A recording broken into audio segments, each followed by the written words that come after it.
اس نشست کے اعتبار سے میرا الوداعی تحفہ ہے آپ کے لیے، اور وہ یہ کہ میری جو دینی، ملی، تاریخی، سیاسی، عمرانی جو سوچ ہے، جو فکر ہے میرا، جو 50 برس سے زائد عرصے کے مطالعے اور غور و فکر پر مبنی ہے، اس مطالعے میں میری آنکھیں بنیادی طور پر قرآن اور حدیث ہیں، لیکن یہ کہ دنیا کا مشاہدہ، کھول آنکھ، زمین دیکھ، فلک دیکھ، فضا دیکھ، دنیا میں کیا ہو رہا ہے، کیا کیا عوامل ہیں، ماضی کیا تھا، ہم کہاں کھڑے ہیں، اب کہاں جانا ہے، اس پر میری ایک سوچ ہے، میرا فکر ہے۔ پھر یہ کہ ہماری اخروی نجات کا دار و مدار کس چیز پر ہے۔ تاریخ کے بہاؤ کو نہ میں روک سکتا ہوں، نہ آپ روک سکتے ہیں، وہ تو ڈام بہتا رہے گا، اور اس کو فیصلہ کرنے والا صرف اللہ ہے۔ کسی فرد بشر کے اختیار میں نہیں ہے کہ وہ تاریخ کے بہاؤ کو موڑ دے۔ ہاں، محمد رسول اللہ نے موڑا تھا صلی اللہ علیہ وسلم، لیکن یہ ہے کہ ہم اس تاریخ کے بہاؤ میں تنکوں کی طرح بہتے چلے جائیں، یا یہ کہ ہمیں کچھ کرنا ہے۔ اس اعتبار سے میں اپنے فکر کا خلاصہ آج آپ کی خدمت میں پیش کروں گا، وہ میرا اس سلسلہ اجتماعات کے اعتبار سے الوداعی تحفہ ہوگا۔ اب میں آغاز کر رہا ہوں۔ پہلی بات، اس سبب میں 3 باتیں مجھے کہنی ہیں۔ سب سے پہلی بات یہ کہ زندگی کی سب سے بڑی حقیقت موت ہے۔ ہم بھلائے رکھتے ہیں، اپنے ذہن سے اسے دور رکھتے ہیں، لیکن واقعہ یہ ہے کہ زندگی کی سب سے بڑی حقیقت موت ہے۔ خدا کے منکر پیدا ہوئے ہیں، لیکن موت کا انکار کرنے والا تو کوئی پیدا نہیں ہوا۔ اس لیے میں نے آیت آپ کو سنائی، کل نفس ذائقۃ الموت، ہر سی نفس کو موت کا مزہ چکھنا ہے، ہر جاندار کو موت کا مزہ چکھنا ہے۔ ثم الینا ترجعون، پھر ہماری طرف لوٹا دیے جاؤ۔ تو زندگی کی سب سے اہم حقیقت موت، اور موت کے بعد رجوع اللہ، آخرت، یہ سب سے بڑی حقیقت ہے۔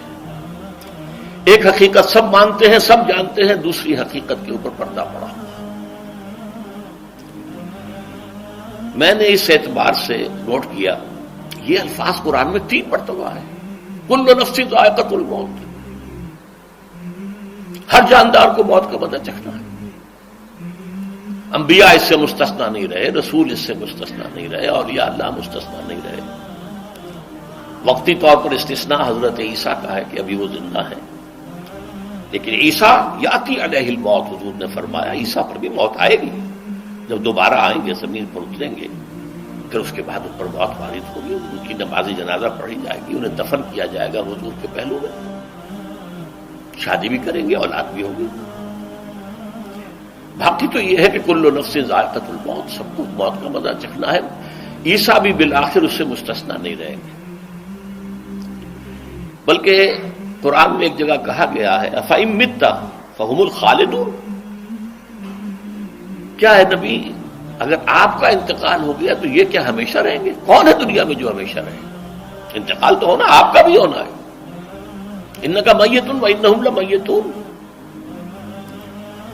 یہ تو مختصر ترین الفاظ تھے۔ اس سے آگے بڑھیے، سورہ انبیاء میں فرمایا کل نفس ذائقۃ الموت وَنَبْلُوكُمْ بِالشَّرِّ وَالْخَيْرِ فِتْنَةً وَإِلَيْنَا تُرْجَعُونَ، ہر جاندار کو موت کا مزہ چکھنا ہے، اور اس سے پہلے پہلے ہم تمہیں آزماتے رہیں گے، خیر کے ذریعے بھی، بھلائی دے کر، صحت دے کر، دولت دے کر، اولاد دے کر، شہرت دے کر، اور برائی کے ذریعے سے بھی، تنگ دستی دے کر، بے عزتی دے کر، اہانت دے کر، ذلت دے کر، وَإِلَيْنَا تُرْجَعُونَ، اور پھر ہماری طرف لوٹائے جاؤ گے۔ یہ وہ دوسری حقیقت جو میں نے کہا کہ جس پر پردہ پڑا ہوا ہے، بہت بڑا پردہ ہے۔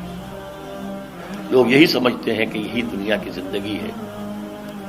قرآن کہتا ہے ان الدار الآخرۃ لہی الحیوان لو کانوا یعلمون، یہ تو آخرت والی زندگی ہے جو اصل زندگی ہے، کاش کہ انہیں معلوم ہوتا۔ اس سے بھی زیادہ تفصیل سے یہ آل عمران میں آئی آیت، کل نفس ذائقۃ الموت وانما توفون اجورکم یوم القیامہ، ہر جاندار کو موت کا مزہ چکھنا ہے اور پھر تمہیں پورا پورا تمہارا اجر اور بدلہ دے دیا جائے گا قیامت کے دن۔ فمن زحزح عن النار وادخل الجنۃ فقد فاز، جو کوئی آگ سے بچا لیا گیا اور جنت میں داخل کر دیا گیا وہ تو کامیاب ہو گیا۔ اللہم ربنا اجعلنا منہم، اللہم ربنا اجعلنا منہم، اللہم ربنا اجعلنا منہم۔ وما الحیات الدنیا الا متاع الغرور، اور دنیا کی زندگی تو سوائے دھوکے کے سامان کے اور کچھ نہیں ہے۔ دھوکہ کس معنی میں؟ یہ تمہیں اصل زندگی سے غافل کر دیتی ہے۔ تم کہیں سفر پر جا رہے تھے، تمہارا کہیں گھر تھا، تمہیں واپس آنا تھا، تم راستے ہی میں کسی دلچسپی میں ایسے مگن ہوئے کہ گھر بار سب بھول گئے۔ یہ تو تمہارا عارضی سا سفر تھا، تم نے اسی کو اپنی منزل بنا لیا، اپنا ٹھکانہ بنا لیا، تو دھوکہ دیا اس نے تمہیں۔ ویسے دنیا کی زندگی دھوکہ نہیں ہے، بڑی حقیقت ہے، اس لیے کہ حضور نے فرمایا انما الدنیا مزرعۃ الآخرہ، یہ دنیا آخرت کی کھیتی ہے، یہاں بوؤ گے تو وہاں کاٹو گے، یہاں کچھ کمائی کرو گے تو وہاں اس کا بدلہ ملے گا۔ اس اعتبار سے دنیا بہت بڑی حقیقت ہے، ایک ایک لمحہ بہت بڑی قیمتی شے ہے، لیکن اگر یہ دنیا تمہیں آخرت سے غافل کر دے تو اس سے بڑا دھوکے باز اور کوئی نہیں۔ یہ اصل دجال ہے۔ میں نے تقریباً 60 برس کی عمر کو جب میں پہنچا تھا تو موت کا انتظار شروع کر دیا تھا۔ میرے قریبی احباب کو معلوم ہے، میں کہتا رہا، یہ بھی کہتا رہا کہ بھائی میں اپنے حصے کا کام کر چکا ہوں، جتنی صلاحیت اللہ نے دی تھی، جتنی بھی میرے اندر استعداد تھی، میں اس کو بھرپور طریقے پر استعمال کر چکا ہوں۔ دم واپسی برسر راہ ہے عزیز و اب اللہ ہی اللہ ہے، یہ میرا معاملہ رہا ہے 60 برس کی عمر سے۔ اس کے بعد اللہ نے مزید 14 برس دیے ہیں، یہ نافلۃ لک کے درجے میں کہتا ہوں، اس کا اللہ کا عطیہ خصوصی ہے، نفل ہے، ہمیشہ کہتا رہا ہوں۔ مسنون زندگی تو 61 برس ہے ہمارے حساب سے۔ علامہ اقبال کے بارے میں سنا ہے کہ رویا کرتے تھے کہیں میری عمر حضور کی عمر سے زیادہ نہ ہو جائے۔ وہ 6 مہینے کم ہی رہی ہے حضور کی عمر سے۔ جو حضور کی عمر تھی وہی حضرت ابو بکر کی، وہی حضرت عمر کی، وہی حضرت علی کی۔ ہاں، حضرت عثمان 82 برس کے ہوئے ماشاءاللہ۔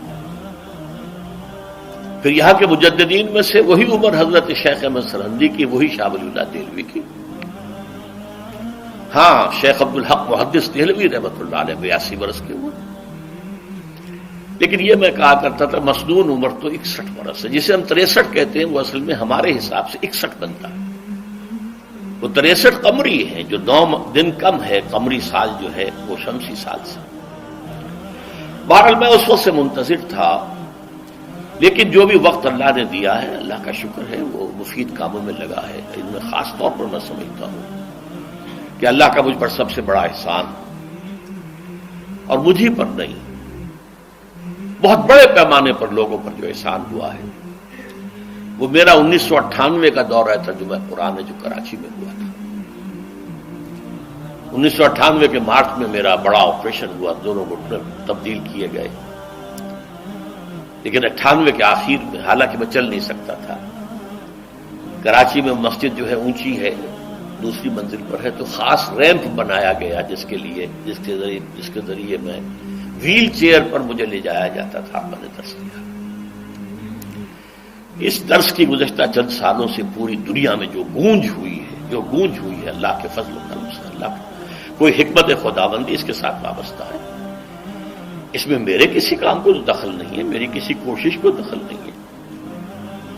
میں نے تو جو درس میں دیتا آ رہا تھا 85 سے دورہ ترجمہ قرآن، البتہ یہ بات ضرور ہے کہ میں نے محسوس کیا تھا کہ 98 کے اس درس میں دورہ ترجمہ قرآن کے مجھے خصوصی انشراح حاصل تھا۔ میری ساری گفتگو کا حاصل کیا ہے؟ دیکھیے، نظریاتی تحریکوں کا تعلق اشخاص سے نہیں ہوتا، ٹھیک ہے، کوئی اس کا داعی ہوتا ہے، کوئی اس کا مؤسس ہو جاتا ہے، کوئی اس کا آغاز کرنے والا ہوتا ہے، لیکن نظریاتی تحریک افراد سے وابستہ نہیں ہوتی۔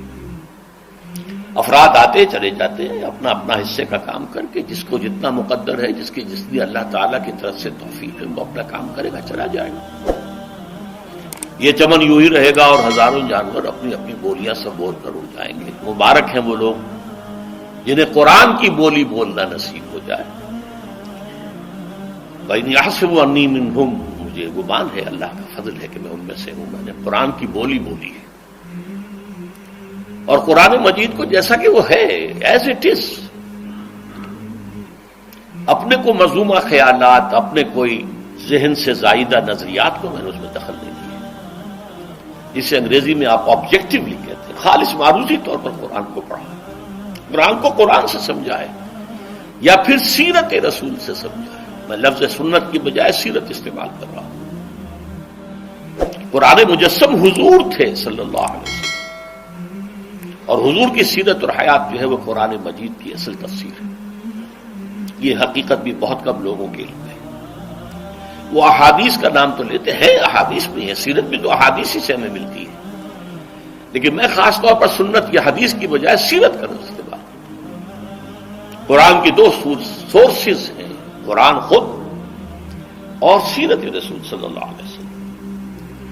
بہرحال انشاءاللہ العزیز یہ کام بڑھے گا، چلے گا، یہ میں ابھی بعد میں عرض کروں۔